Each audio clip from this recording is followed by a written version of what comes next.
es Maricruz Delfín, soy estudiante de segundo año de medicina de la sección número 3 de la Universidad Experimental Rómulo Gallegos.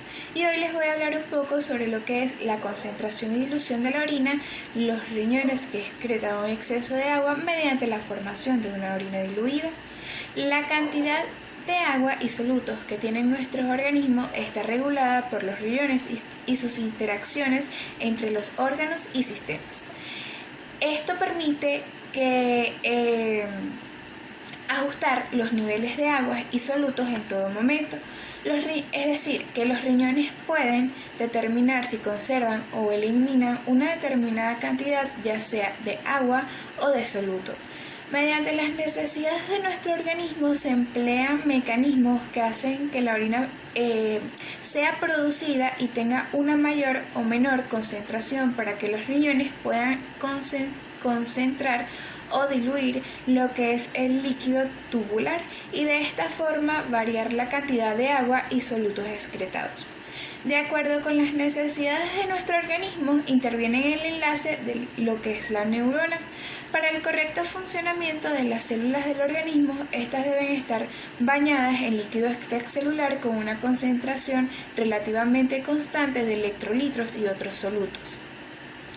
De este modo, la concentración de cloruro de sodio y la osmolaridad del líquido extracelular están en gran parte reguladas por la cantidad de agua corporal total de esta función, es decir, principalmente por la ingestión del líquido que está regulado por los factores que determinan la sed, por la excreción renal de agua controlada por los múltiples factores que influyen en la filtración glomerular y la reabsorción tubular. Los riñones excretan un exceso de agua mediante la formación de una orina diluida. Cuando existe un exceso de agua en el organismo y la osmolaridad de agua corporal está reducida, los riñones pueden excretar orina con una osmolaridad de tan solo 50 milimoles. Es decir, que esta concentración, que solo equivale a cerca de una sexta parte de la osmolaridad del líquido extracelular normal, puede excretar una orina con una concentración de entre 1200 y 1400 milimoles. Tienen la misma importancia de hecho de que los riñones puedan excretar una gran parte del volumen de la orina diluida, concentrada sin cambios importantes en la excreción de solutos como lo que es el sodio o el potasio. La hormona antidiurética controla la concentración de la orina. ¿Qué quiere decir esto? El organismo cuenta con un sistema de retroalimentación potente para regular la osmolaridad y la concentración de sodio con el plasma que actúa modificando la excreción renal de agua con independencia de la excreción de solutos. Un efecto fundamental de esta retroalimentación es la hormona. Cuando hay un exceso de agua en el organismo y la osmolaridad del líquido extracelular se reduce, desciende a lo que es la secreción de ADH en el lóbulo posterior de la hipófisis, lo que disminuye la permeabilidad, el agua del túbulo distal y los conductos colectores que conducen la excreción de mayores cantidades de orina más diluida. De este modo, la presencia o falta de ADH, como ya nombrada la hormona, determina en gran parte de lo que es el riñón, para excretar lo que es la orina diluida o concentrada. Mecanismos renales para excretar una orina diluida. Cuando existe un gran exceso de agua en el organismo, el riñón puede excretar hasta 20 litros al día de orina diluida, con una concentración de tan solo 50 milimoles. El riñón realiza esta reabsorción continuamente con los solutos, mientras que deja reabsorber grandes cantidades de agua en las proporciones distales de lo que es la nefrona, también incluidas la porción terminal del túbulo distal y los conductos colectores. Como podemos ver en esta imagen, presente, en donde se explica lo que es la muestra de forma de aproximación de la respuesta renal de un ser humano. Tras la ingestión de 1 litro de agua, se observa lo que es el volumen urinario, que aumenta alrededor de las 6 veces con respecto a lo normal en los 45 minutos posteriores a la ingestión del agua.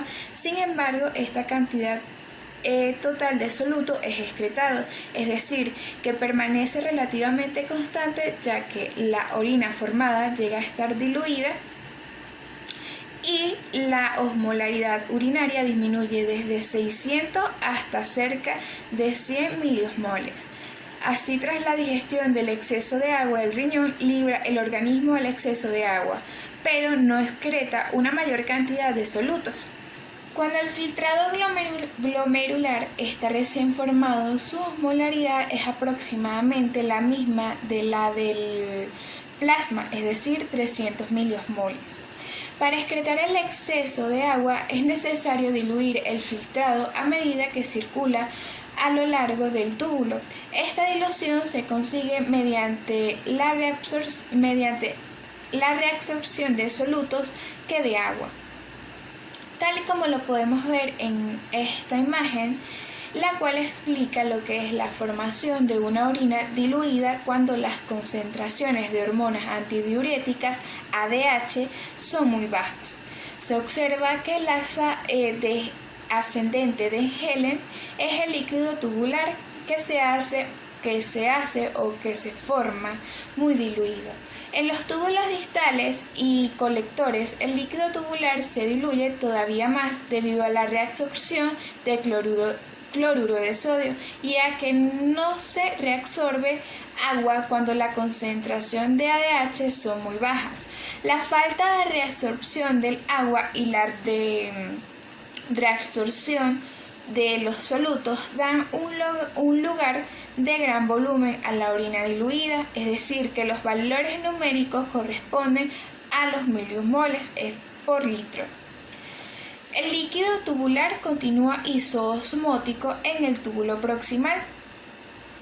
Los solutos y el agua se reabsorben en igual proporción, de forma que se producen pequeños cambios en la osmolaridad.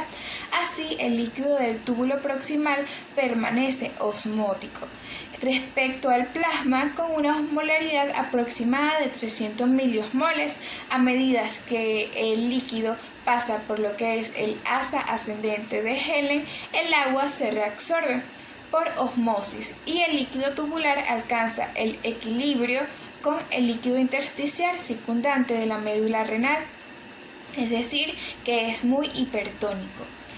El líquido tubular se diluye en el asa ascendente de Helen. En la rama ascendente del asa de Helen, especialmente en lo que es el segmento grueso, se reabsorbe con avidez el sodio, es decir, que el potasio y el cloro. Pero esta porción del segmento tubular es impermeable. El agua, incluso en presencia de grandes cantidades de la hormona antidiurética, por lo tanto el líquido tubular va a disminuir a medida que fluye por lo que es el asa ascendente de Helen hacia la porción inicial del túbulo distal, con una osmolaridad que disminuye progresivamente hasta llegar a unos 100 miliosmoles. Cuando el líquido entra en la porción inicial del segmento tubular distal, de este modo, independientemente si hay o no ADH, el líquido que abandona la parte inicial del segmento tubular es hipososmótico, con una osmolaridad que es tan solo alrededor de la tercera parte de la osmolaridad del plasma. El líquido tubular se diluye aún más en los túbulos distales y colectores si no se encuentra la hormona antidiurética. Esto significa que el mecanismo de formación de orina diluida consiste en la reabsorción continua de solutos en los segmentos distales del sistema tubular mientras no se reabsorbe el agua. En los riñones sanos, por ejemplo, el líquido que deja en el asa de ascendente de Henle y la primera parte del túbulo distal está siempre diluido, sea cual sea la concentración de dicha hormona.